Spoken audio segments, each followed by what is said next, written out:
Bismillahirrahmanirrahim. Assalamualaikum warahmatullahi wabarakatuh.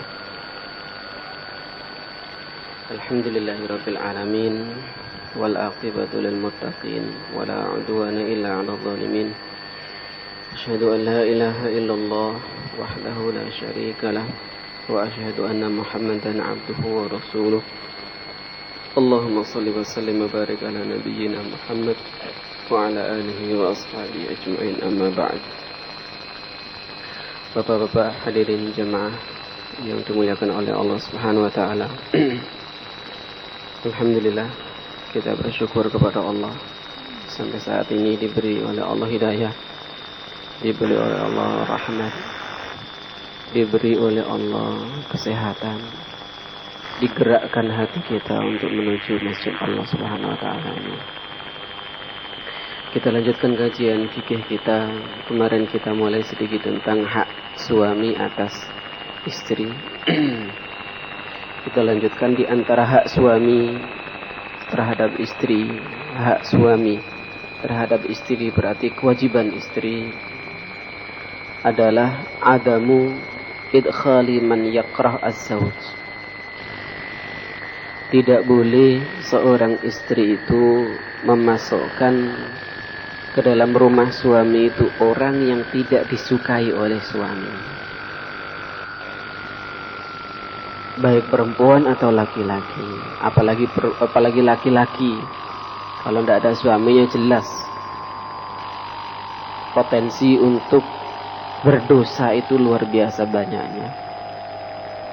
Banyaknya perselingkuhan yang terjadi masyarakat kita adalah karena ketika ditinggal oleh suami, istrinya itu memasukkan orang lain ke dalam rumahnya. Dan itu banyak kasus. Makanya Rasulullah SAW dalam haji wada itu berpesan, salah satu pesannya adalah istausu bin nisa'i khaira. Ala inna lakum ala nisa'ikum haqqa wa li nisa'ikum alaikum haqqa. Wahai para laki-laki, bukankah kamu itu punya hak atas wanita-wanita kamu, dan wanita-wanita kamu juga punya hak atas kamu. Fahakkukum alaihinna alla yuti'na furushahunna man takrahunahu.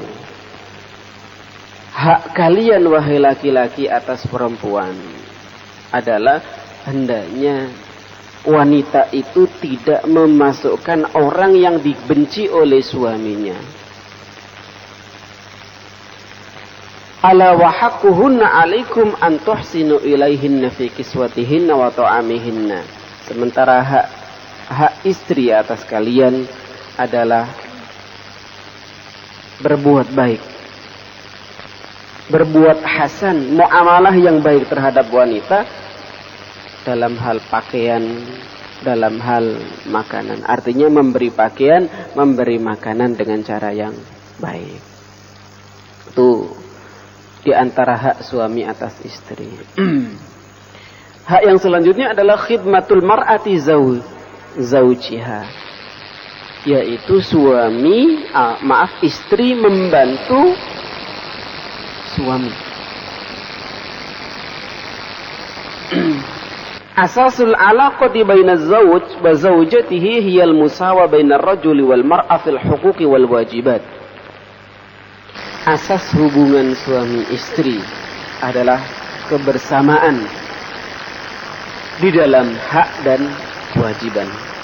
Dan itu terdapat dalam surat Al-Baqarah ayat 229. A'udzubillahi minasyaitonir rajim. Walahunna mithlul ladzi 'alaihinna bil ma'ruf walir rijali 'alaihinna darajah. Bapak hadirin sekalian, ada riwayat dari Imam Bukhari bahwasanya Fatimah binti Rasulullah sallallahu alaihi wasallam itu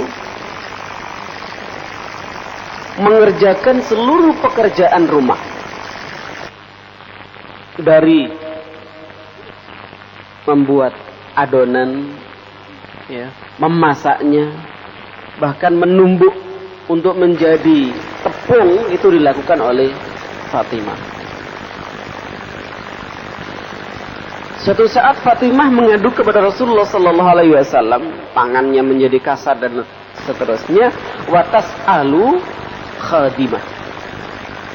Fatimah datang ke Nabi untuk meminta pembantu. Jadi minta dikirim seorang pembantu untuk membantu mengerjakan pekerjaan rumahnya Fatimah. Ya. Rasulullah tidak mengatakan iya, juga tidak mengatakan tidak. Rasulullah hanya menjawab begini, ketika putri yang disayanginya itu meminta untuk disediakan pembantu, Rasulullah mengatakan, ala adullukum ala ma huwa khairul lakuma mimma sa'altuma. Maukah kalian berdua, wahai Ali, menantuku, dan wahai putriku Fatimah, maukah kalian tak tunjukkan hal yang lebih baik daripada apa yang kamu minta? Minta apa tadi, Pak? Minta dicarikan pembantu. Tentunya Nabi yang menggaji kalau seandainya digaji. Apa yang lebih baik daripada itu? Kata Rasulullah, idza akhadtuma mawaji'akuma fasabbaha Allah 33 wa ahmada 33 wa kabbara 34 fahuwa khairul lakuma min khadim. Ali, menantuku, Fatimah anakku, sesuatu yang lebih baik dari pembantu itu adalah kalau kalian mau tidur, masuk ke kamar untuk tidur itu, fasabbahallaha 33, bertasbihlah kalian 33 kali. Wa ahmada 33, bertahmidlah 33 kali. Wa kabbara 34, dan bertakbirlah 34 kali. Fahuwa khairul lakuma min khadim. Bahwa tasbihmu, bahwa takbirmu, bahwa tahmidmu itu lebih baik daripada seorang pembantu. Berarti Bapak hadirin sekalian, kita membaca subhanallah, subhanallah, subhanallah, alhamdulillah, alhamdulillah, alhamdulillah, Allahu akbar, Allahu akbar, Allahu akbar, itu tidak cukup hanya selesai sholat saja. Ternyata ketika menjelang tidur itu juga ada tuntunannya dari Rasulullah sallallahu alaihi wasallam yang diajarkan kepada putrinya dan menantunya Ali. Masalahnya kadang sering kita itu burung siap tidur moro-moro subuh. Maksudnya ya burung niat turu gitu loh, keturon. Ya. Selain dulu TV moro-moro klop gitu ya, turu. Berarti dalam syariat Islam turu itu juga dipersiapkan, tidak ada tidur nggak siap. Kalau tidur itu dipersiapkan berarti alokasi waktunya insya Allah jelas. Kemudian tidurnya diawali dengan doa. Ya, tidak ketepuk sak gitu aja, ya, langsung lep, langsung turu. Tapi harus diawali dengan doa. Nah,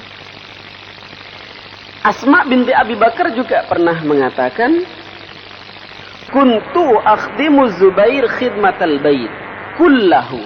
Saya membantu Zubair, suaminya, untuk mengurusi rumah itu semuanya. Dia menceritakan, wa kana lahu faras. Dia atau Zubair itu dulu punya kuda. Ya. Saya yang ngasih makan, saya yang ngasih minum. Jadi kalau ingin seperti Asma binti Abi Bakar ya terhadap Zubair, membantu suaminya Zubair ya, maka seorang istri harus all-out membantu suaminya. Zubair itu punya kuda, tapi yang ngasih makan, yang ngasih minum adalah Asma. Jadi Asma tidak hanya masak, tidak hanya nyuci, tapi juga memberi makan kudanya Zubair. Ya. Waktu stilma, waktu krizu ad-dallu, dia juga mengambil air. Untuk mengambil air itu, Asma harus berjalan salasi farsah. Ya. 2/3 hulusai farsah. 2/3 farsah itu kira-kira kalau kita hitung itu 8 kilometer. Asma untuk mengambil air kanggo ngasih minum kuda suaminya, itu dia harus nyuwun air, nyunggi air. Ngerti nyuwun apa? Ngerti ya? Nyuwun air itu sejauh 8 kilometer. Wong itu saiki wis gak siap. Ya. Kecuali yang di pedesaan masih kuat ya. Kalau ke kota ya males. Ya, males. Itu Asma. ففي هذين الحديثين ما يفيد بأن على المرأة أن تقوم بخدمة بيتها كما أن على الرجل أن يقوم بالإنفاق عليها. Dari hadis ini berarti tanggung jawab perempuan itu ngurusi rumah tangganya, dan tanggung jawab suami adalah mencari nafkah buat anak dan istrinya. Anak dan istrinya. Jadi harus ada kerjasama yang baik antara seorang suami dengan seorang istri. Ada lagi hak suami atas istri adalah imsaku zauja bimanzilati az-zaujiyah. Suami punya hak atas istrinya agar istrinya itu tinggal di rumah suami. Artinya suami menyediakan ya, apakah rumah atau kos-kosan, tinggal di situ.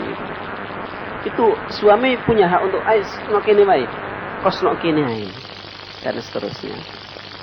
Ya, atau beli rumah di sana, itu hak. Tidak boleh istri itu kemudian tidak nurut dengan, walaupun perlu misalnya musyawarah. Enake dhewek iku tuku manuk endi, Pak? Bu. Itu perlu juga. Ya. Tapi kalau ada kesepakatan, insya Allah seorang istri juga tidak terpaksa untuk tinggal di rumah yang disediakan oleh suami. Seandainya suaminya itu pindah kerja misalnya, dan diajak untuk pindah ke sana, istri juga tidak boleh menolak. Ditugaskan di Kalimantan, mau nggak mau harus pindah ke Kalimantan misalnya. Ya.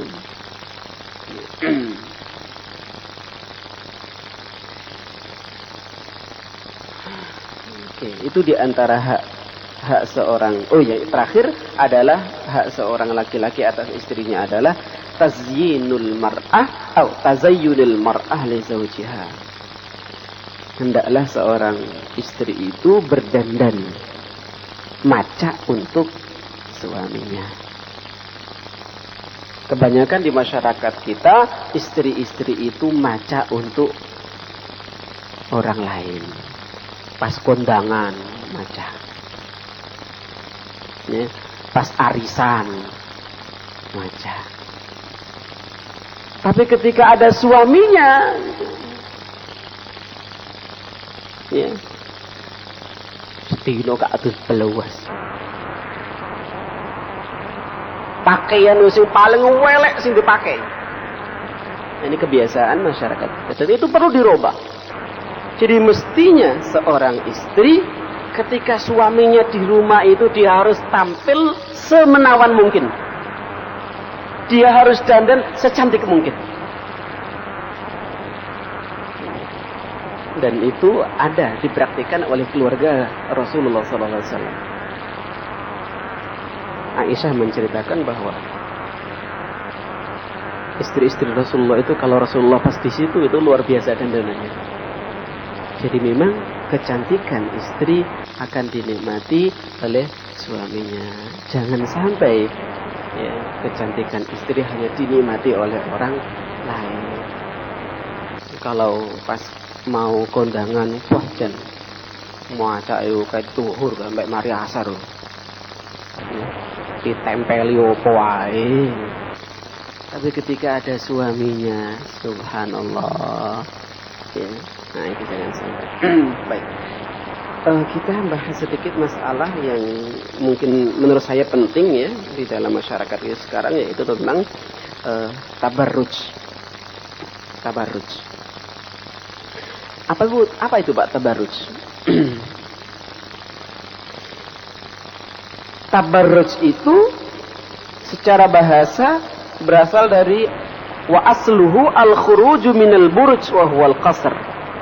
Keluar dari istana. Thumma ustumila fi khurujil mar'ah minal khashmah wa idhari mafatiniha wa ibrazi mahasiniha. Kemudian kata tabarruj itu digunakan untuk wanita yang mempertontonkan auratnya, memperlihatkan fitnah-fitnah yang ada dalam dirinya, dan memperlihatkan perhiasan-perhiasannya. Itu tabarruj. Ya, wanita gelangan ini, kapan kak ngini ngono. Ini lambus muni-muni ya gelangi, klontang. Itu bagian daripada tabarruj. Ya, nganyari ali-ali, wah ini sawang wong. Itu bagian daripada tabarruj. Ya. Fitnah, apa fitnah yang ada dalam perempuan? Banyak. Dan ulama sepakat bahwa seluruh anggota tubuh wanita adalah aurat kecuali wajah dan telapak tangan. Tapi kadang-kadang wanita ingin memperlihatkan lebih daripada itu. Dan na'udzubillah min dzalik, semakin kesini wanita itu semakin tidak beres. Kebanyakan, bukan semuanya, banyak wanita yang ingin menonjolkan, ingin memperlihatkan mafatinuha. Coba sama lihat di mall, di pasar,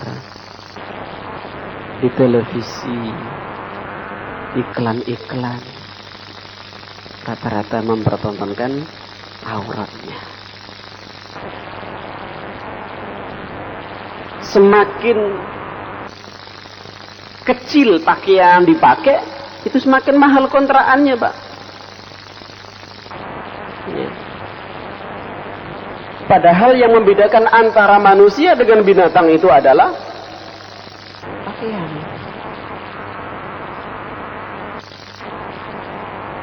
Semakin sedikit yang kita tutupi dari aurat itu berarti semakin kita itu seperti binatang. Tapi kebanyakan orang lebih senang kalau seperti binatang. Atau paling tidak orang primitif lah. Ya, coba sampean lihat di Irian itu. Ya, koteka, primitif. Berarti kalau ada orang modern, baik laki-laki atau perempuan, kok pakaiannya seperti itu? Nah, primitif itu. Kalau orang itu enggak primitif, mestinya tertutup, rapi, rapat. At-tabarruj fil Quran, wa qad warada tabarruj fil Quran fi mawdi'aini. Ada kata tabarruj dalam Al-Quran itu terletak di dalam 2 surat. Yang pertama di dalam surat Nur ayat ke-60. A'udzubillahi minasyaitonir rajim. Wal qawaidu minan nisa'i allati la yarjuna nikahan falaysa 'alayhinna junahun ay yadh'na thiyabahunna ghayra mutabarrijatin bizinatin wa ay yasta'fifna khairul lahunna. kepada wanita-wanita yang sudah tua, al-qawaid, yang sudah tidak ada gairah untuk menikah, menopause, ya. Falaisa alaihinna junahun ayyadhna thiyabahunna ghaira mutabarrijatin bizina. Boleh, diperbolehkan untuk menanggalkan sebagian daripada baju yang dikenakannya, tapi tidak dengan niatan tabarruj bizina, ingin mempertontonkan perhiasannya. Ini wanita yang sudah sepuh, yang menopause. Dalam lanjutan ayat itu, wa ayyasta'fifna khairul lahunna. Tapi meskipun sudah tua, tapi pakaiannya tetap rapi. Dia tidak ada gairah untuk menikah, tapi pakaiannya tetap tertutup rapi. Kata ayat Allah ini, khairul lahunna, yang demikian itu lebih baik bagi mereka. Jadi walaupun sudah sepuh, sudah tua, tapi pakaiannya tetap rapi, itu lebih baik.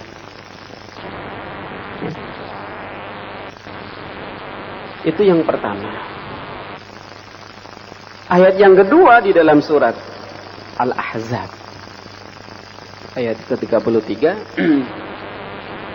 Ayat ini larangan yang tegas tentang tabarruj. Allah berfirman, wala tabarrujna tabarrujal jahiliyatil ula. Janganlah kalian itu melakukan tabarruj seperti orang-orang jahiliyah itu melakukan tabarruj. Ini perintah yang tegas untuk menutup aurat dengan benar.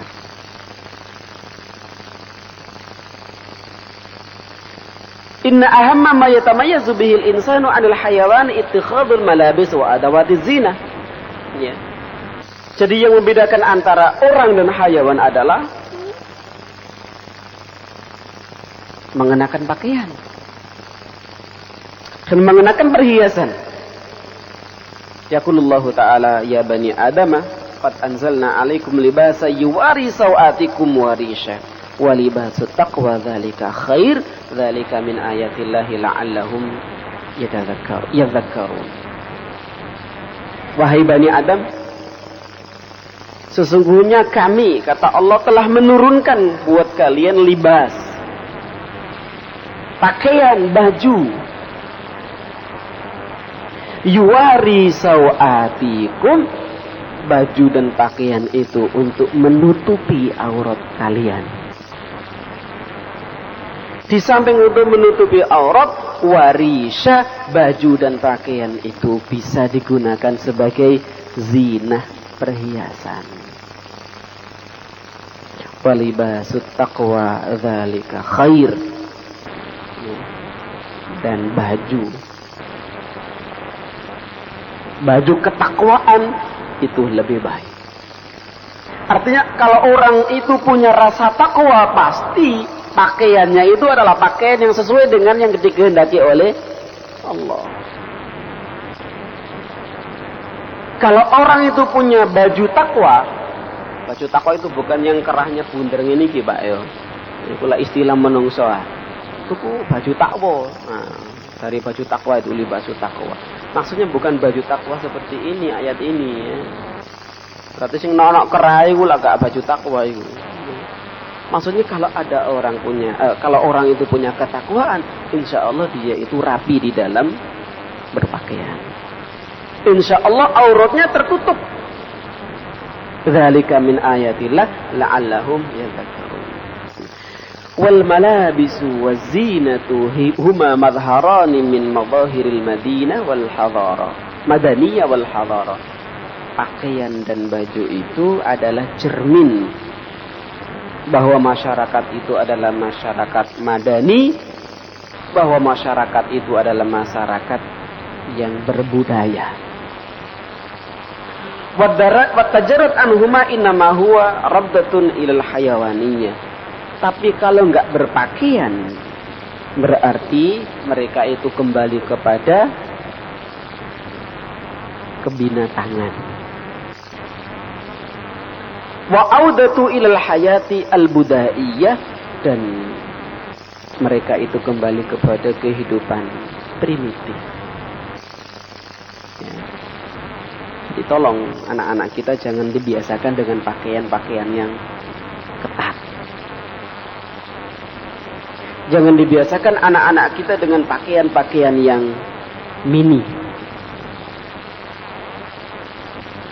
Jangan dibiasakan anak-anak kita berpakaian sesuai dengan mode yang ada. Ya. Ada pakaian wanita itu yang hanya talinya cuma satu gitu.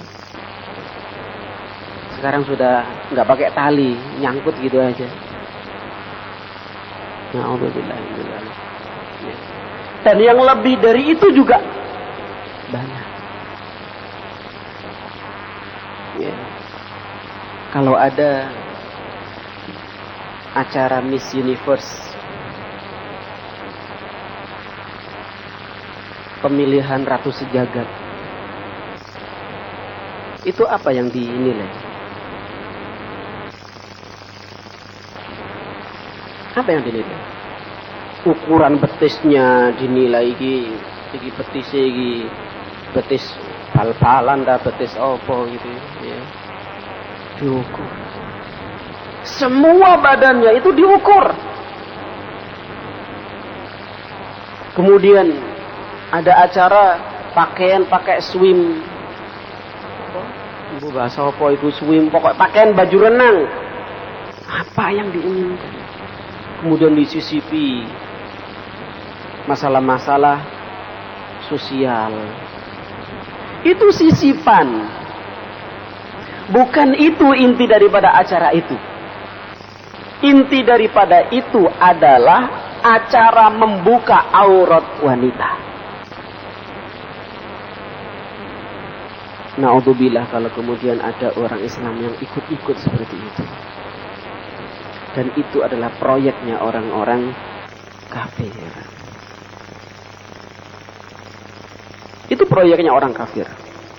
Kalau sudah menang nanti ada program ngunjungi sana, ngunjungi orang miskin, ngunjungi negara miskin. Itu kamuflase. Itu agar orang tidak mengatakan bahwa acara itu adalah acara yang tidak baik. Ditutupi dengan kegiatan-kegiatan sosial. Padahal acara intinya sungguh sangat tidak baik. Panjang paha diukur, disuruh nyopot baju diukur, semuanya la haula wala quwata illa billah. Apakah wanita itu diciptakan oleh Allah hanya untuk itu?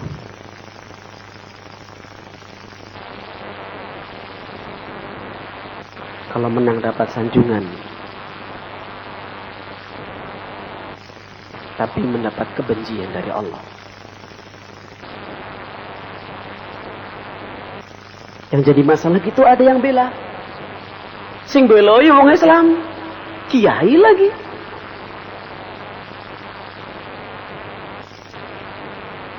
Kalau yang bela nggak kiai, aku ya gak gregeten. Tapi nek bela sing bela ya kiai. Alasannya hak asasi manusia. Udah apa? Nek hak asasi. Itu hakmu yo. Ya. Udah ndak mlaku-mlaku dalan. Nek diarani wong gendeng. Oh, wong edan iki. Bapak anak hadirin sekalian, banyak sekarang orang yang kena racun hak asasi manusia. Hak asasi manusia itu memang diberikan oleh Allah, tapi hak asasi itu harus tunduk dan patuh kepada aturan yang membuat manusia. Anda punya hak kok hidup.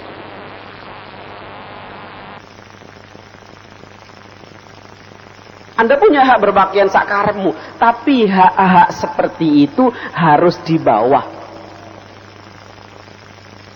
aturan yang diberikan oleh Allah. Ya. Kalau sekarang wah, naudzubillah, dulu kalau saya masih SD, wedok nang sayaan sak dengkul, misore dengkul titik lah. Itu wis aib. Itu sudah aib. Sekarang 7 cm di atas dengkul itu tidak aib. Biasa. Ya. Naudzubillah. Naudzubillah min dzalik.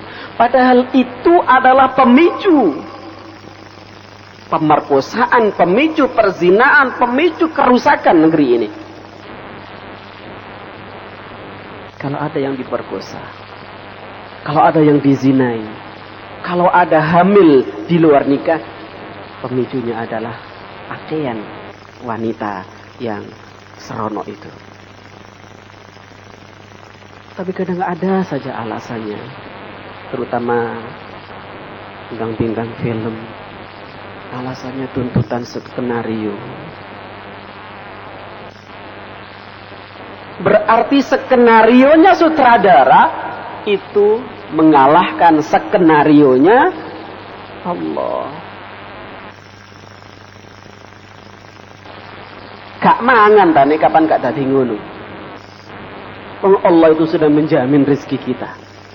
Masalahnya mungkin begini, kalau nggak jadi begitu rezekinya berbeda. Nek gelem ngono iku, dilone wis ganti mobil Nissan Terrano. Sak fotoan lagi sudah ganti mobil yang baru lagi. Masalahnya di situ. Nah, berarti kita ini, masyarakat kita ini diperbudak oleh benda. Masyarakat kita diperbudak oleh konsumsi. Masyarakat kita sudah terlalu konsumtif. Semuanya diukur dengan kebendaan. Semua diukur dengan kebendaan. Ya. Ada tokoh Islam juga disebut dengan intelektual, tapi punya pernyataan jilbab tidak wajib. Ini kan neko-neko. Padahal ayatnya jelas di dalam surat Al-Ahzab. Ya, ayat 59. Ya ayyuhan nabi,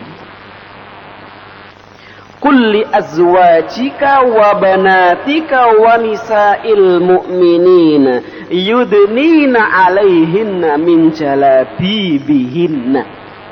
Jalabib itu jamak dari jilbab. Dzalika adna ayyurafna fala yu'dahin. Kalau wanita itu berpakaian rapi, berjilbab seperti itu, maka lebih gampang untuk dikenali dan fala yu'dahin, tidak akan disakiti atau dilecehkan oleh orang. Coba kita baca ulang surat Al-Ahzab ayat yang 59 itu. Ya ayuhan nabi.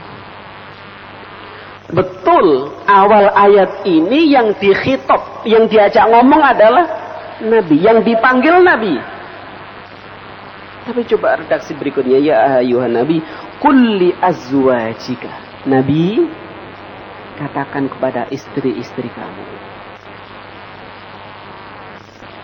Wa banatika, dan anak-anak kamu. Anak-anak nabi berarti. Coba redaksi selanjutnya, wa nisa'il mu'minin, dan katakan kepada wanita-wanita orang beriman, agar yudnina 'alaihinna min jalabibihin, ya, agar merapatkan, agar memanjangkan jilbabnya. Dzalika adna ayyurafna fala yu'dahin. Jadi kalau ada orang yang mengatakan jilbab itu tidak wajib, akan bertabrakan dengan ayat ini. Mereka kadang-kadang alasannya, itu kan untuk Nabi dan istri-istri Nabi. Kata siapa? Apakah Anda tidak membaca ayat selanjutnya? Wa nisa'il mu'minin. Anakmu, istrimu, apakah tidak nisa'ul mu'minin? Kalau tidak nisa'ul mu'minin silahkan. Tapi bagi yang mukmin, nisa'ul mu'minin, maka harus. harus menutup auratnya. Wa tawjihul khitab ila nisa'in nabi wa banatihi wa nisa'il mu'minin dalil ala anna jami'un nisa' mutalabat fi tanfidhi hadzal amr. Nah, disebutkan juga nisa'ul mu'minin, ayat itu menunjukkan bahwa yang dituntut untuk menutup aurat yang serapi-rapinya bukan hanya keluarga Nabi, bukan hanya istri Nabi, bukan hanya anaknya Nabi, tapi juga anak dan istri orang-orang mukmin. Wa yuwalil Qur'an hadzal amr inayatan balighah wa yufassilu dzalika tafsilan fabayyana ma yahillu kashfuhu wa ma yajibu satruhu fayaqul. Ya. Di dalam surat An-Nur ayat 31 lebih jelas lagi Allah menjelaskan kullil mu'minati yaghdudna min absarihinna. Katakan Muhammad terhadap wanita-wanita mukminah, hendaknya mereka itu ghaddul basar wa yahfazna furujahunna, dan menjaga kehormatannya, wala yubdina zinatahunna, hendaknya wanita-wanita mukmin itu tidak menampakkan perhiasannya, tidak menampakkan perhiasannya, illa ma dhahara minha, kecuali perhiasan yang memang nampak atau boleh ditampakkan. Gelang boleh ditampakkan, memang posisinya di bagian yang bisa dilihat, ya. Cincin itu ma dhahara minha. Wal yadribna bi khumurihinna ala juyubihinna, hendaklah wanita-wanita mukmin itu menjulurkan dengan khumur. Khumur itu adalah penutup kepala. Penutup kepala itu kita bisa namai kerudung atau jilbab. Hendaklah menjulurkan kerudungnya atau jilbabnya ala juyubihinna, di atas juyub. Juyub itu adalah bagian dada. Dan sekarang banyak aktris-aktris yang justru pakaiannya adalah bagian daerah itu yang diperlebar. Na'udzubillah min dzalik, kalau ada keluarga kita yang seperti itu. Wala yubdina zinatahunna illa li bu'ulatihinna, tidak boleh menampakkan perhiasan, baik perhiasan yang berupa emas, perak atau apa, atau perhiasan tubuhnya, keindahan tubuhnya, tidak boleh diperlihatkan illa li bu'ulatihinna, kecuali bagi suami-suaminya. Ya. Ada di dalam ayat itu, ya panjang, kecuali buat suaminya, ya, ayahnya dan seterusnya. Ya. Rasulullah SAW juga menjelaskan kepada Asma, ketika Asma masuk kepada rumah Nabi, ya, dan tidak menggunakan jilbab. Pada saat itu ditegur oleh Nabi, ya Asma, innal mar'ata idza balagat al-mahid lam yasluh laha an yura minha illa hadha wa hadha, wa asyara ila wajhi wa kaffaihi. Asma, perempuan itu kalau sudah baligh, sudah haid, maka tidak boleh ditampakkan anggota tubuhnya illa hadza wa hadza, sambil Rasulullah menunjuk illa hadza kepada muka, wa hadza kepada telapak tangan. Ya. Pelajaran yang diberikan oleh Rasulullah kepada Asma sesungguhnya pelajaran juga bagi istri-istri kita dan anak-anak perempuan kita. Jam pinten, Mbak? Sebentar lagi. Oke. Dalam hadis yang lain Rasulullah sallallahu alaihi wasallam bersabda, sinfani min ahlin nari lam arahuma. Ada dua penduduk neraka yang tidak saya kenali sebelumnya, kata Rasulullah. Rijalun bi aidihim siyatun ka'adnabil baqar. Yang pertama adalah laki-laki yang di tangannya itu ada cemeti seperti ekornya sapi. Ini menunjukkan bahwa laki-laki itu adalah penguasa yang zalim, yang lalim.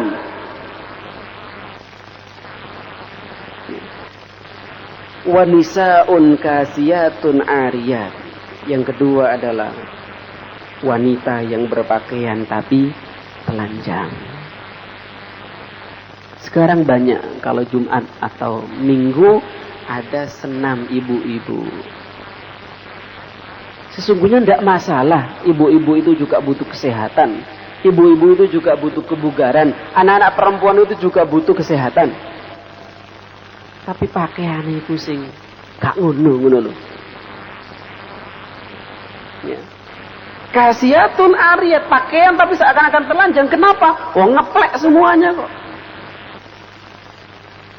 Itu kata Rasulullah, dia itu berpakaian tapi telanjang. Ma'ilatun mumilat, jalan melaku golang-goleng gitu. Ya. Kata Rasulullah, orang yang seperti itu la yadkhulnal jannata wa la yajidna rihaha. Tidak akan masuk surga dan tidak akan mencium bau surga. Wa inna rihaha la yushammu min masafati kadza wa kadza. Padahal bau surga itu bisa terdeteksi, bisa dicium dari jarak yang sangat jauh. Wanita yang seperti tadi, pakaian tapi berpakaian ya, tapi telanjang, mungkin menutupnya tidak sempurna, atau sempurna training tapi ngeplak apa pak, mepet ya, ngepas, dan itu yang menjadi ngetren di masyarakat. Kalau Minggu ada ya instruktur yang ngajari, apakah senam poco-poco atau apa, banyak namanya ya. Saya mengatakan sesungguhnya acara seperti itu tidak masalah. Kalau memang itu dibutuhkan untuk kesehatan, silakan. Cuman pakaiannya ya, pakaian jangan sampai dipengaruhi oleh orang-orang barat. Kalau orang barat seperti itu, kita harus seperti itu, tidak ya. Apakah nggak bisa pakaiannya agak longgar wanita? Apa nggak bisa? Ya, insya Allah bisa. Baik, itu barangkali ada yang ditanyakan. Satu pertanyaan, monggo Pak Haji.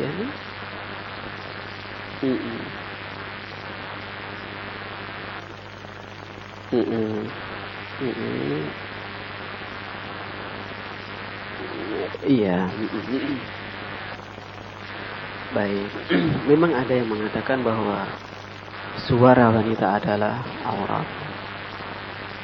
Suara yang kayak apa? Apakah seluruh suara wanita itu adalah aurat? Kalau begitu bagaimana Aisyah mengajari sahabat-sahabatnya hadis? Banyak sahabat-sahabat laki-laki yang bertanya hadis kepada Aisyah. Ya. Apakah didikte sama Aisyah? Kalau didikte berarti kan bersuara.